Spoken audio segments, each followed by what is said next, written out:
Hello and welcome back to another episode of the African Football HQ podcast presented to you by Goal Africa. I'm Malek and I'm joined by Ed Dove. How are you, Ed? I'm very well, thank you, Malek, and I'm looking forward to the kickoff of the Bundesliga and of Serie this weekend. I'm very excited about this. Yeah, so the two leagues are resuming this weekend. We're going to start with the preview of the Africans playing in Italy. And who else to start with but the two major blockbuster transfer deals of Viktor Osimen to Napoli and Achraf Hakimi to Inter for a combined fee of around 120 million, if I'm not mistaken. So, Ed, which transfer do you think was the best move? I really like the Hakimi signing. I think he's a player who I was excited about seeing what his next destination was going to be in the summer. He was linked with a move even to Bayern Munich.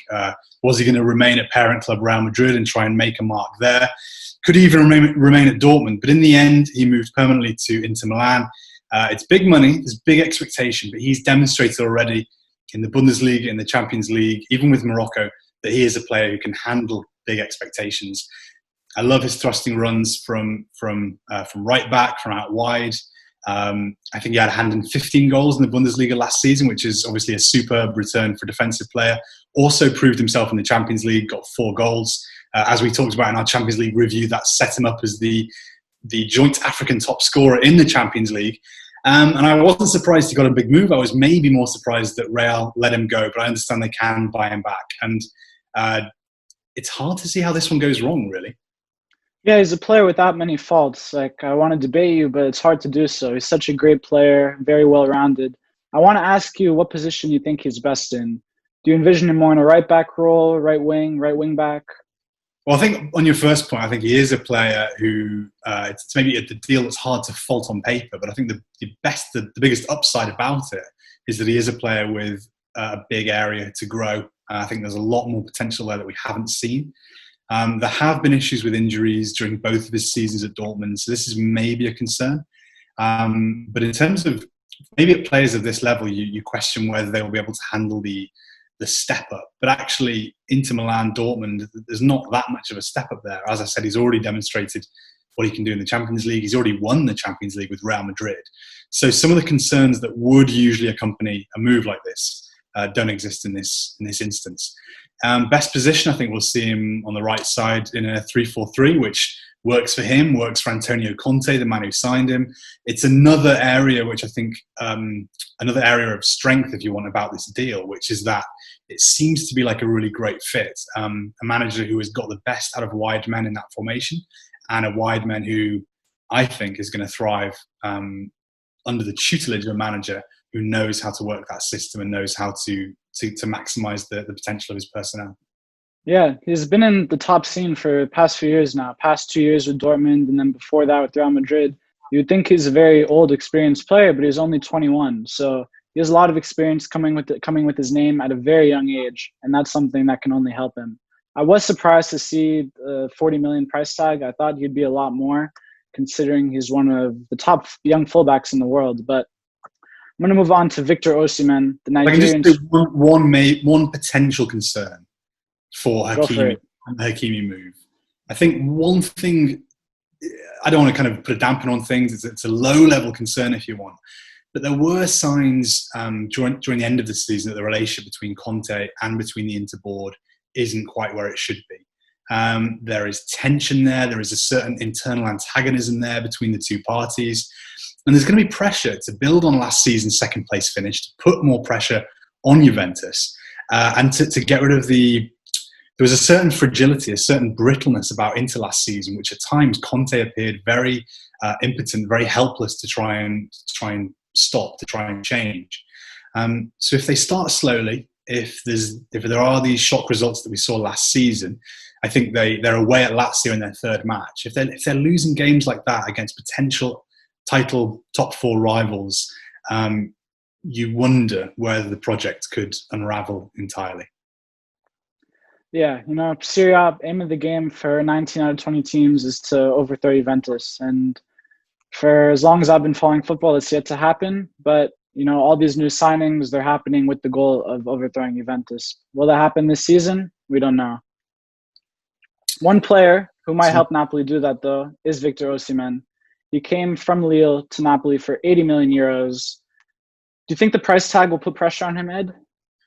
Absolutely. I know you're a big fan of this deal. You are very confident Osimhen's going to be a big success. But as I've voiced fairly regularly in various different sources, I'm a little bit concerned. I'm concerned because one of the key reasons is, unlike Hakimi, I don't think we can really say that Osimhen is tried and tested at the top level. Obviously, 13 goals in Ligue 1 is impressive, but we compared it.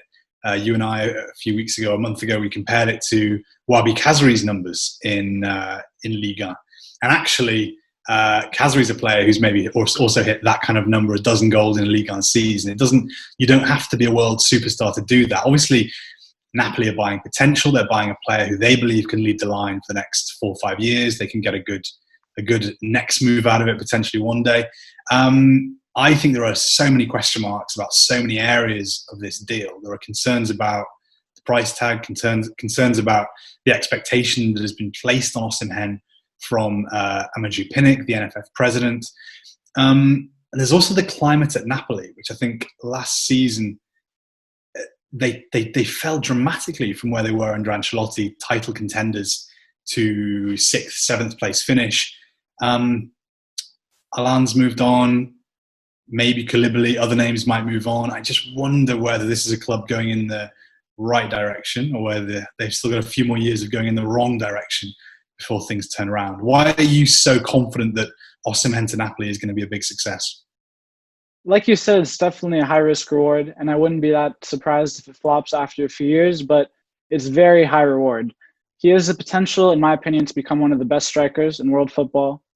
You did say he had a low sample size, only playing one season in Ligue 1, but they must have seen something in him, in his play style, a lot more than just the goals he's scoring, that made them spend 80 million on him. They're hoping that he's going to be able to score more than 13 in a better league. So they're hoping that he can get at a much better level than what he's at now. But even if he does continue how he was playing in Ligue 1, I think they wouldn't be too upset. If he were to score, say, 15 goals in his first season, I'd be happy with that. Would you? Of course, but you would need him then to achieve a career best return when he's playing in a new league, new culture, new language, new climate, new context at a club who finished 7th last season. So all of a sudden you're asking him to do something he's never done before. And if he doesn't do it, he's a success. He's a failure, which is very different from Hakimi. Whereas if Hakimi emulated last season or even fell slightly below those standards, you'd still pass off the deal as a hit. That's what I'm concerned about. You pretty much summed it up there in defending him. Actually, that's what I'm worried about. What if he hits 9 goals? And actually, you know what? 9 goals for a player whose career best is 13 goals in a league where defensively there is a lot of nous, a lot of well-organised, well-drilled teams. Is 9 goals? Is that a disastrous season for Osimhen? People will probably say, actually, at that price point, yeah, it is a dramatic failure. But actually, I don't know. I think working in his favour, I hope, is that this season Napoli will get goals. They've got Insigne, they have Dries Mertens, of course. I think Milik has been rumoured to leave, but if he does remain, that is an awfully fearsome attacking unit. And I think they will bridge the 20-point gap between themselves and Inter Milan. I just wonder, I question whether the pressure will prove too much for Osimhen. Yeah, he got off to a good start in the preseason. I believe he scored a hat-trick in 14 minutes in his debut, which is a great start by all means. But obviously, he'll be playing at a much higher competition. L'Aguila. I mean, I'm not sure scoring a hat-trick against L'Aguila will really... if he scores a hat-trick against Parma this weekend in their league opener, fine, I agree with you. But I don't think we should read... It's again another problem. He scores a hat-trick and suddenly everyone kind of believes the hype. And suddenly you actually... Hold on a minute. Let's bear in mind that this is a very minor team. He's scoring hat-tricks against minnows here. Let's see how he does against Napoli's Serie rivals, shall we? Well, hopefully he puts up a good performance this weekend and he makes you eat your words once again. Well, I really hope he's a massive success. I hope he eclipses the likes of Obafemi Martins, the likes of Victor Moses, Nwankwo Kanu, Tai Taiwo, the guys we've seen, the Nigerians we've seen, Taribo West, of course, playing for both Milan clubs. I hope in a year already we are talking about him as the most successful Nigerian import into Italian football. I just fear that the climate that he's entering into and the details of this transfer will weigh a little bit heavy on those young shoulders. Wow. We'll move on to his Napoli teammate, Kalidou Koulibaly. The Senegalese international is arguably one of the best center backs in the world, and he's been linked to a move out of Naples for years now, but the move has not happened. What's going on, Ed? Why hasn't he left?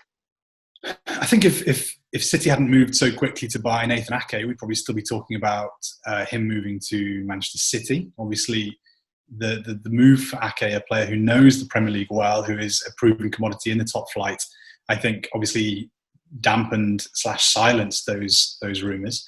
Arsenal have recruited at centre-back. Liverpool have got that position sorted with Virgil van Dijk. Manchester United already moved in earlier windows to bring in Harry Maguire.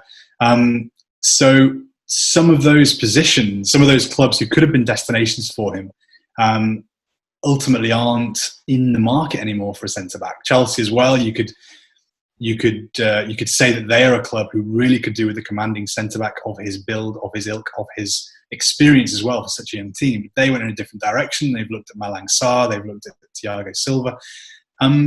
So suddenly a swathe of his potential suitors actually don't need a centre-back at that kind of price anymore, which I think is one of the main reasons why he's still at Napoli.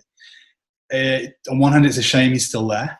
On the other hand, I'm really intrigued to see how he fares in a Napoli backline that doesn't have Alan protecting it. Because I think it's, as we've seen, maybe one example would be Everton with Idrissa Gueye. It's amazing how centre-backs can suddenly become brutally exposed when they don't have a world-class defensive midfielder in front of them. And it'll be interesting to see. I'm not saying that Koulibaly will be exposed. I just think it will be interesting to see whether that Napoli defensive unit can realise its previous standards again this season. He turned 29 in June, which isn't the best. That might put some clubs off of purchasing him. Do you think he's nearing the end of his peak, or do you think he still has a few more years at the top left in him? Last season was a bad season. He needs to obviously demonstrate that was a one-off, that was a blip. He really enjoyed a great synergy, a great working relationship with Maurizio Sarri. And once that connection was broken, and once he didn't follow Sarri to Chelsea, I think looking back, when we do the obituary for Koulibaly's career one day, if you want, that was maybe the moment that he should have jumped ship and tried his hand in a different league. So I think obviously it's too early to write him off at 29, but it is fair to say that this is a turning point in his career and is a big season for him. Am I forgetting anyone? Are there any other clubs out there who need a centre-back of his calibre, of his experience, of his credentials, who is a realistic purchaser for Koulibaly? You said Chelsea, and I can't think of a better example. If they hadn't spent so much on attackers this window, I think a move for Koulibaly would have been perfect. Like you said, a lot of the big clubs have already moved after centre backs, after they saw the success of Virgil van Dijk at Liverpool. Everyone realized how important it was to have a very strong centre back commanding your back line. But it seems like you said it perfectly. All the clubs have already gotten what they need. Chelsea's gotten Thiago Silva. But, maybe in a year, if he were to replace him, I think that would be a great move for both sides. And what about, I mentioned Everton before, what about Goodison Park? Because obviously there's the relationship there with Ancelotti. There is the potential of a reunion with Alan. And obviously, I think looking at Everton, you'd look at the centre-backs and the goalkeeper, Jordan Pickford, as maybe the only point of weakness in this team. Certainly, they were very impressive against Tottenham the weekend. Both clubs, actually, who could do with a really commanding centre-back. But there have been rumours linking Koulibaly with a move to Goodison Park. And I think whereas Everton, perhaps in recent seasons, aren't the kind of calibre of club he's been linked to, they appear to be a club on the up under Ancelotti, and working with a world-class manager alongside some excellent players, it could be an ideal destination for the next 2-3 years of his career. Do you think that could be a good move, or do you think that's a bonkers suggestion? Obviously, Everton is a step down from Napoli. And you said they're on the up. I agree with that. They've made some great signings. I was really impressed with the coup of James Rodriguez. And I think that sends a real message to you, to me, to everyone, that they're a much bigger club than we thought they were. Koulibaly would obviously be a great addition to that. But I think he's in a much different position than James Rodriguez. Rodriguez is kind of on a downturn of his career. He's looking to prove himself, while Koulibaly, just a few weeks ago, was linked to some of the world's best clubs. So I couldn't really imagine why he would want to move to Everton. unless maybe it was a big pay rise. But if I were him, I would be looking only to move to a bigger club if he were to leave Napoli. I think you somewhat put Everton a little bit down. I think one of these days we need to have a real English football history lesson, because you would see that Everton are among the most successful clubs in the history of the game. They've been in a record, I think, 117 top flight seasons, which is unparalleled in the English game. They are, you could say, fallen giants. They were one of the dominant sides of the 1960s, the 1980s, and I think, would it be a huge step down? I don't know. Liverpool's a beautiful city. I don't know how well versed Koulibaly and other players are in Premier League history, or that's pre-Premier League, I guess. But you have to admit, Everton aren't at the level where they were a few years ago, or even, as well as you were saying, however long ago. I've actually spoken to Koulibaly in depth about the midfield maestro, Colin Harvey, and what he did for Everton during the 1960s alongside Alan Ball. And I think Koulibaly would fit perfectly into that club's illustrious heritage and history. You had me for a second, just a second. Malek, I know you're very interested in the chasing pack, if you want, in Serie A, and some of those clubs who are hopeful of breaking into the top four, hopeful of competing for the Champions League places, the likes of AC Milan and Lazio, who have their own African superstars to keep an eye on this season. Yeah, I want to start with AC Milan. We've talked about them at length, but their midfield partnership of Franck Kessie and Ismail Bennacer, it's amazing. It's something to look forward to for every African football fan. It attracts a lot of eyes to Serie A, in my opinion. I'm looking forward to seeing it, but with the signing of Sandro Tonali by Milan, that partnership might be threatened. You know, Tonali is a young player, so he has a lot of potential, but Kessie and Bennacer themselves are 23 and 22. So you can understand the logic of the move by Milan a little bit, but it seems like for this coming season, we're going to see Kessie and Bennacer front and center. I know why you're worried about Tonali. Obviously, we all saw what he did at Brescia. We saw the quality he has to offer. But I just think that Bennacer-Kessie partnership, it was one of the few things, I guess, along with Donnarumma, that you could say are really going in Milan's favour under Pioli at the moment. I think there is a real over-reliance on Zlatan Ibrahimovic. He obviously can't go on forever. But you look at that central midfield partnership and the work between the two of them, the relationship between the two of them, the way their skill sets complement each other. I think Pioli would be mad to break it up. Maybe if you can bring in the new signing, if you can bring in Tonali in there to add to what the other two are doing, to complement them, I think that would be one way to go. But to break up that partnership after one successful season would be a shame.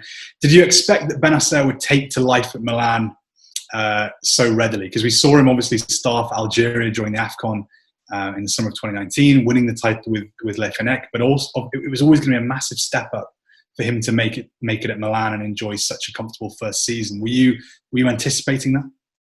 I was very impressed by how well he acclimated to life in Milan. You know, he's a warrior player. That type of thing, it goes well everywhere. So just watching him play, even in the first half of the season, he looks like he's been there for a long time, throwing in tackles, doing everything right.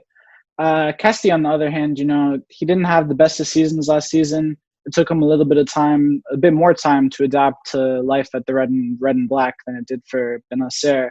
But, you know, second half of the season, he improved his form, as did Bennacer. So I think going into the season, there's a lot to look forward to. They're both on the up.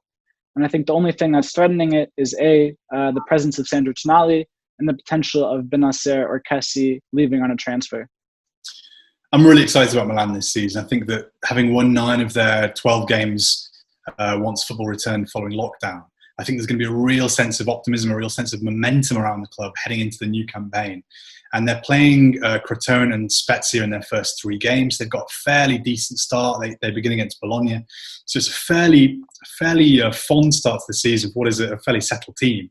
And yeah, it'll be interesting to see whether they can sustain the good form they showed before the season ended.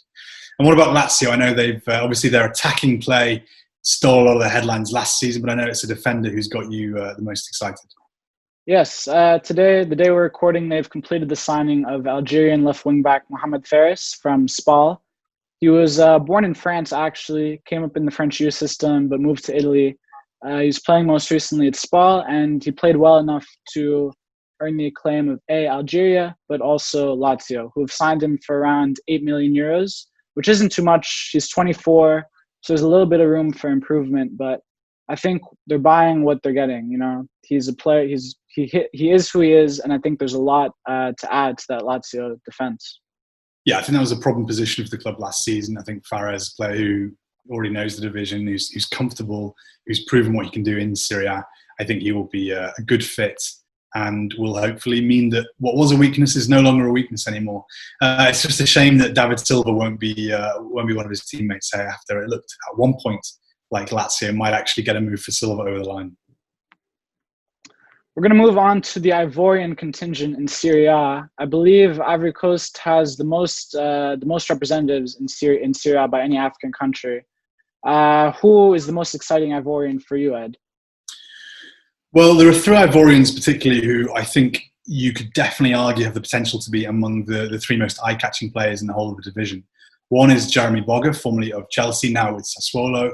Then we have Gervinho, who is now with Parma, obviously formerly of Arsenal. And then you have Christian Kouame of Fiorentina.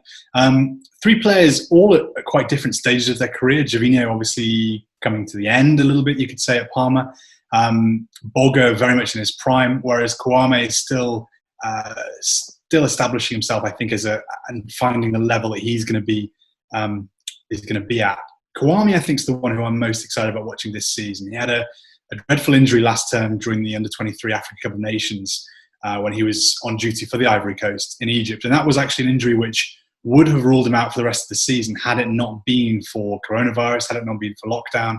In the same way that other players like Harry Kane were able to come back and actually play a little bit after lockdown, so Kouame returned, made his debut for Fiorentina.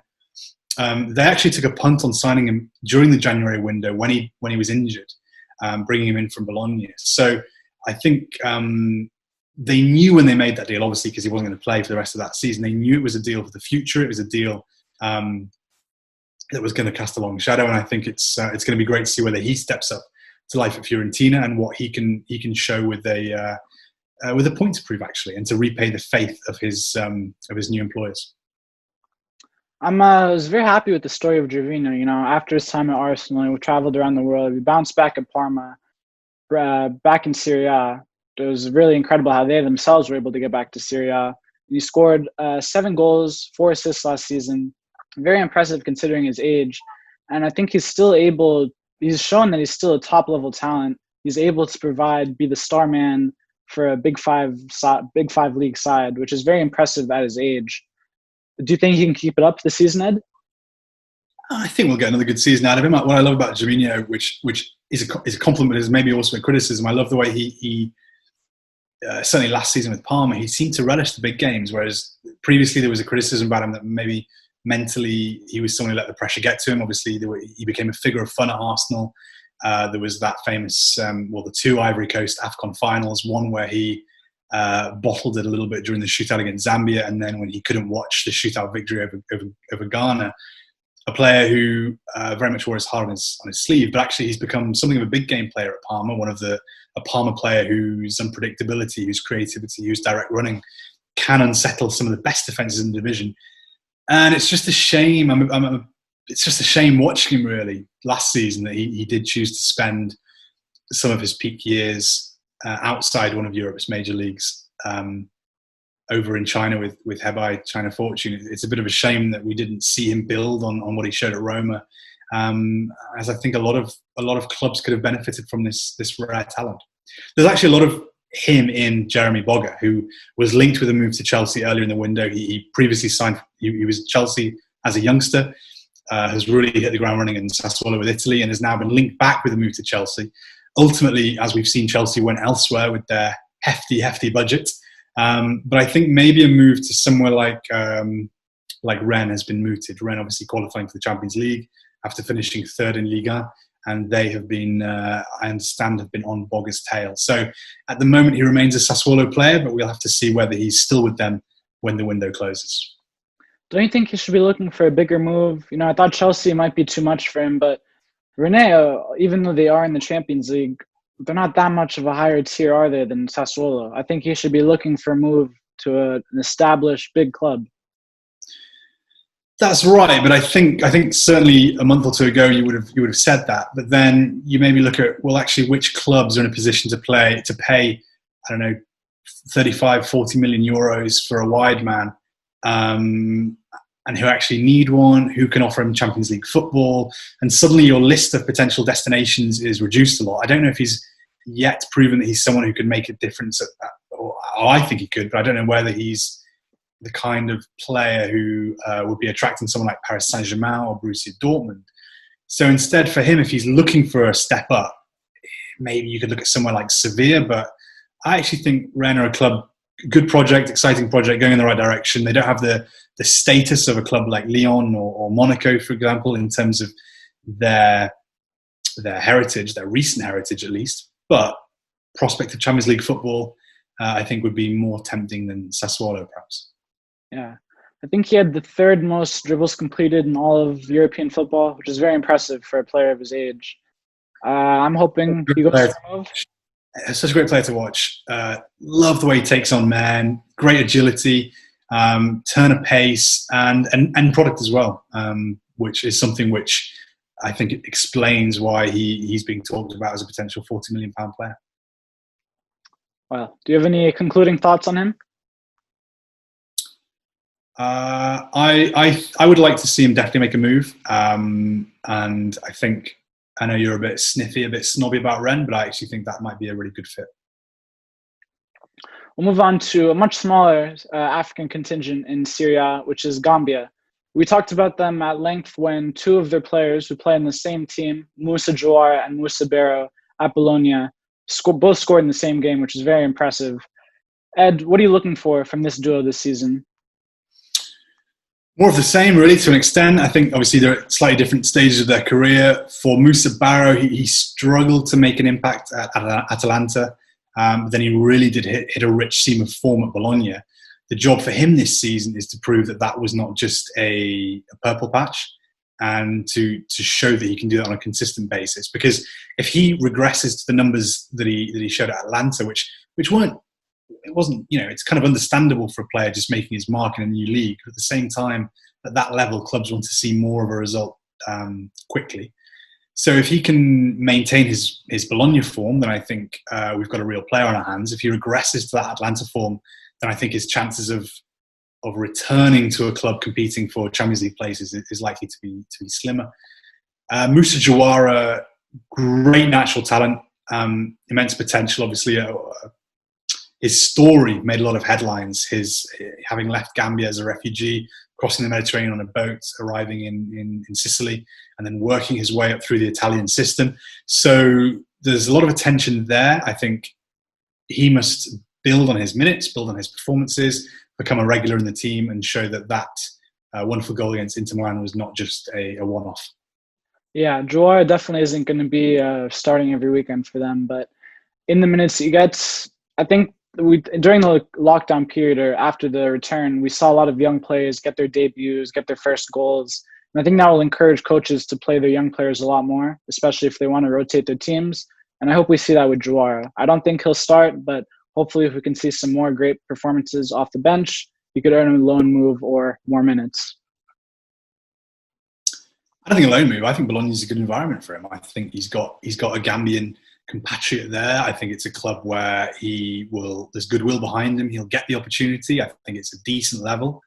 I want to see him be a success at Bologna and then move on somewhere else higher up the food chain rather than get loaned out. I already think he's ready, at least for the next 6 months, at least till January, to have a good shot at making his name at Bologna.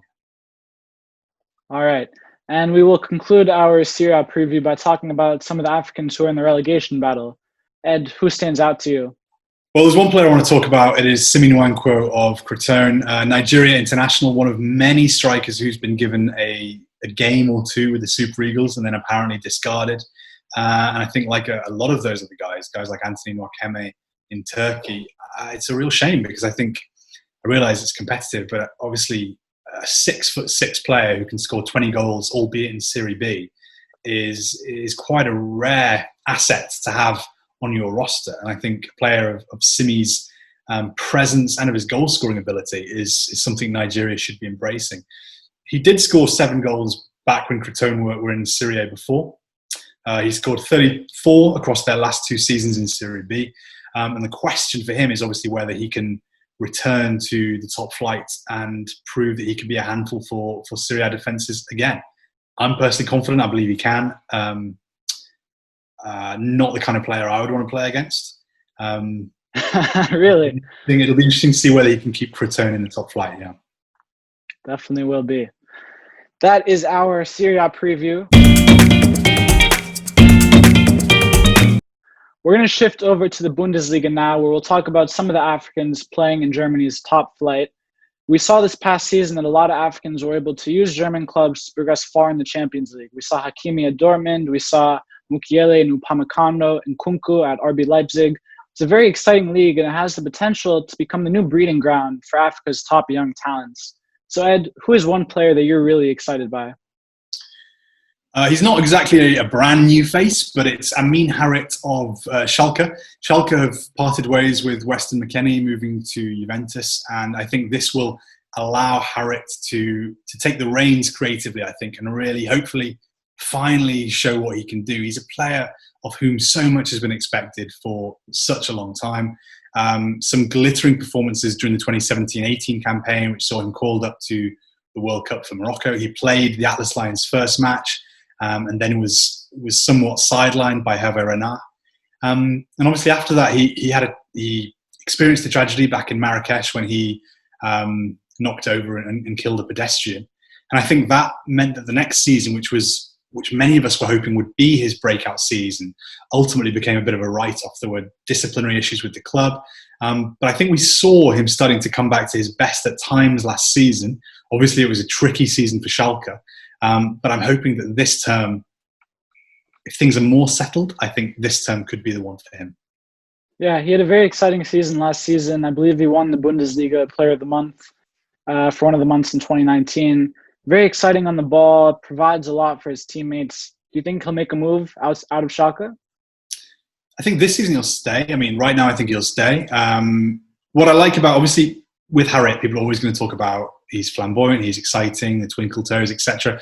There's also an end product there, which we talked about with Bogger earlier. The importance, if you've got that end product, suddenly you don't become a prospect anymore. You become someone who people are talking about with big money attached to their name. He had a hand in 10, 11 Bundesliga goals last season in 25 appearances.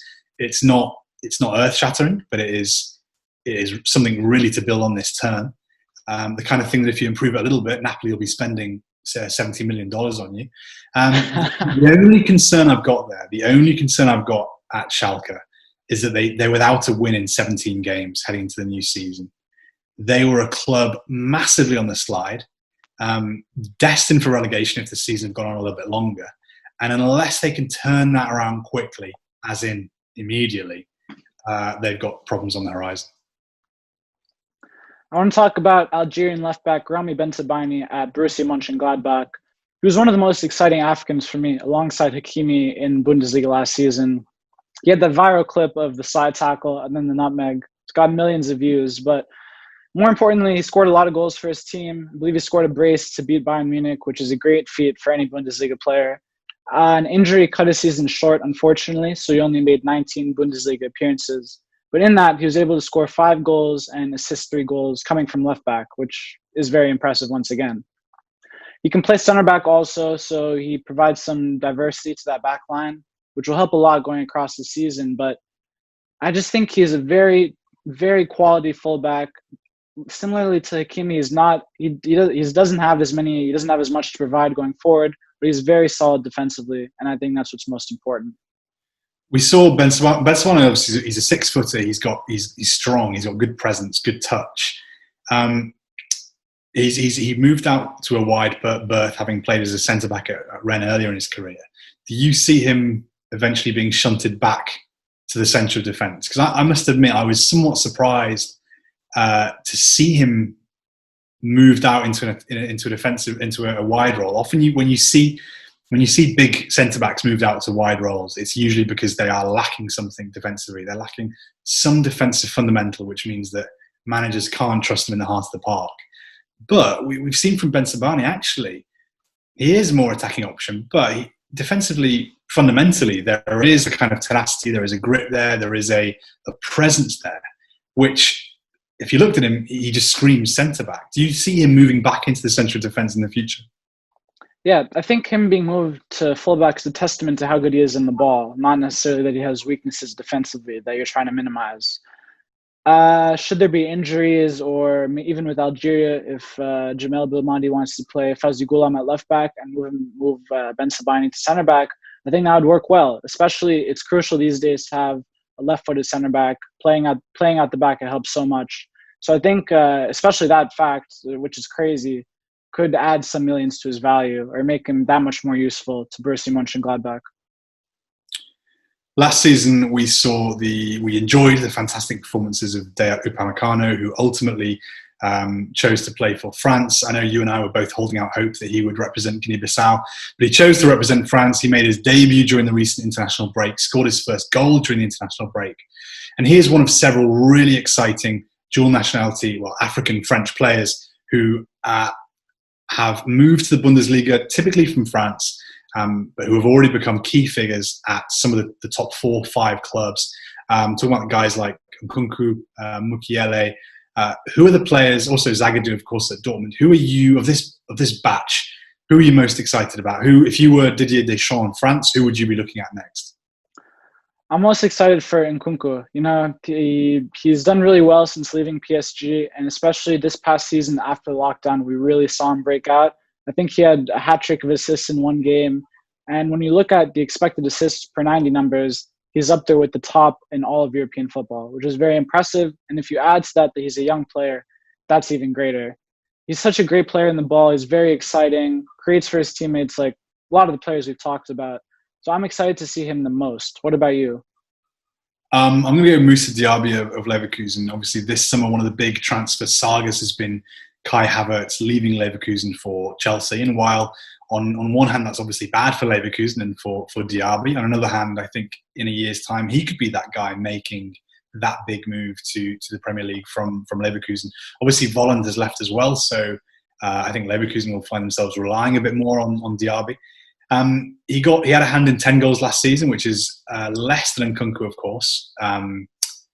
But I think there's more to come from him this term. He was really highly rated at PSG. He won the Titi d'Or, which is the award given to the top young player at the Parc des Princes.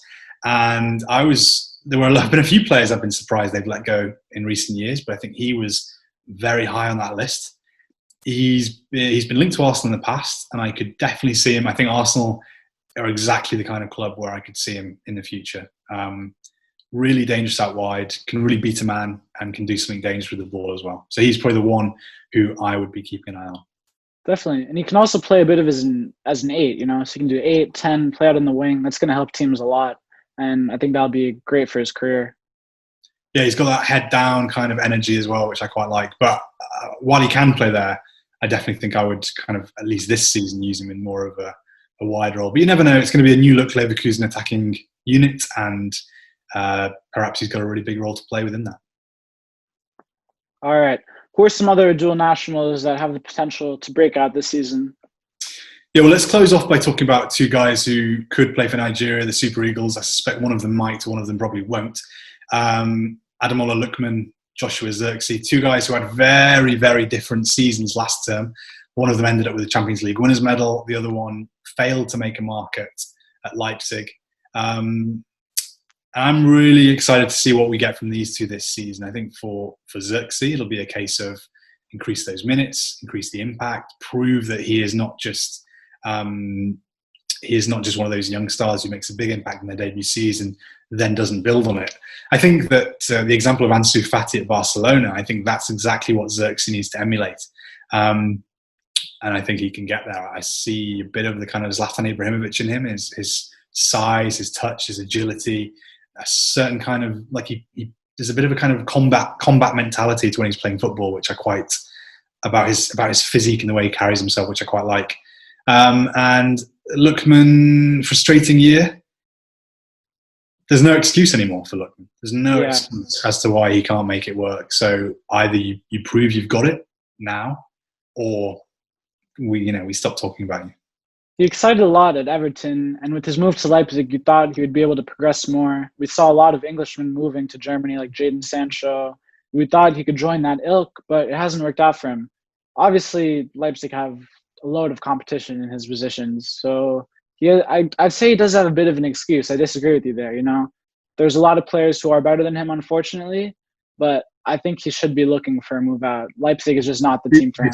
His excuse is there's other guys in the team.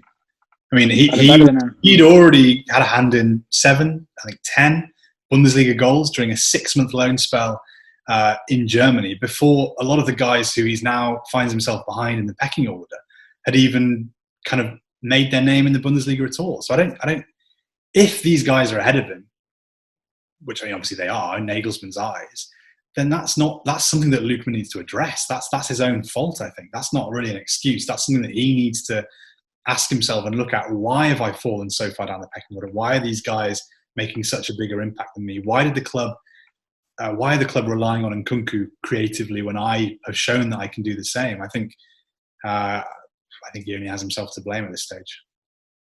You said that you predicted one would play for the Super Eagles and one wouldn't. I'm inferring that Lookman will play for Super Eagles. I said one might play and one probably won't. So I think Lookman might. It looks like he wants to. At the moment, unfortunately for him, and I didn't think I'd be saying this a few years ago, but such is the competition in the attacking unit for the Super Eagles. Guys like Ijuke, Aribo, Eze, Obiajaria are kind of showing what they can do. That's even without talking about guys like Iwobi, who are much higher profile but aren't showing what they can do. So a guy like Lookman, whose standing in the game has dipped and who isn't showing what he can do, is he gonna get on the bench for the Super Eagles at the moment?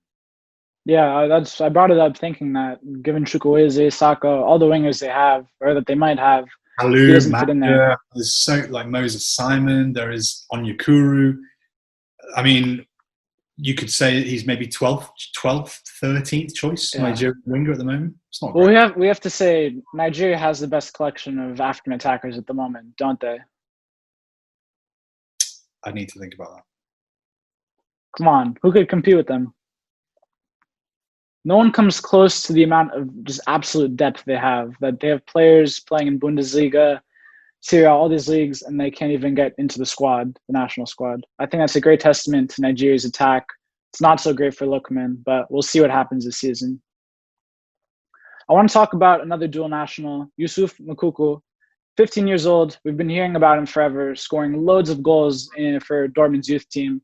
He's finally training with the Borussia Dortmund senior team. Ed, what are you predicting this season? Will he score 40 goals in Bundesliga this season? I don't know about 40 goals, to be honest, Malek. That might be quite a lot, particularly considering he's only eligible to play from November when he turns 16. Obviously, he's a guy about whom so much is expected. Very exciting. Scored 23 goals, I think, in 13 games for Borussia's youth team, which is it's not bad. And there's a reason why he's been called the new Etu. I just hope he doesn't end up playing for Germany. Yeah, he was born in Cameroon, so that puts him a lot closer to Cameroon than a lot of dual nationals. So we're hoping he does turn out for Cameroon in the future, but hopefully he does make his breakout this season post-November.